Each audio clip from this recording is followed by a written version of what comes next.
Well, it's good to have some of my grandkids here today. How many we got here? 1, 2, 3, 4, 5, 6. 6 out of 11.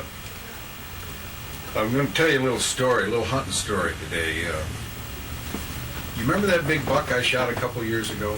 Yeah. Did I ever tell you the real story about that? No. Well, I'll tell you that story.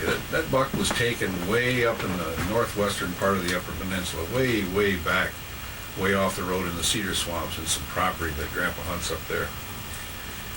And there was a poem that I wrote after that hunt, because this buck was taken on a place called Armstrong Creek. Now, Armstrong Creek just runs down through this real spooky-looking cedar swamp. And there's big bucks back in there, but nobody hunts back in there too much, and it's because it's haunted, a lot of people think. So I wrote this poem, and it goes like this. Armstrong Creek is a special place where whitetails get real old.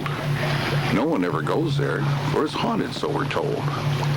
Years ago, a man named Armstrong came to pan for gold. Hostile Indians took his scalp, left him naked in the cold. They say his ghost is still around, that he's looking for his hair.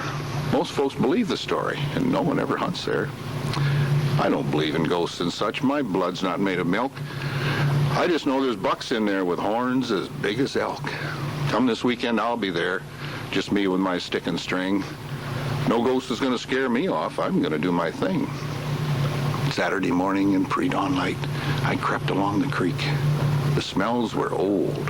I heard a noise, felt my knees go weak.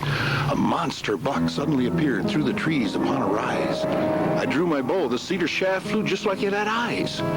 The buck was down. His rack was huge. I'd need help to get him out. I turned to leave, but something made me stop and turn about. There he stood beside my buck. He was ghostly, pale and thin. His scalp was gone. His naked body wore nothing but a grin. I was frozen in my tracks. I couldn't move or speak. I was standing face to face with the ghost of Armstrong Creek. He spoke to me. The sound was strange, like nothing I'd heard before. Good shot, old coon, he said to me. I thought he might say more, but he turned and vanished in the shadows. My legs suddenly found life. I flipped that buck upon his back and pulled my hunting knife. A slash, a pull, his guts were out. I grabbed him by a horn. 200 pounds of whitetail pulled as easy as if newborn. Now there's more big bucks back in there, boys, but they're not for the meek.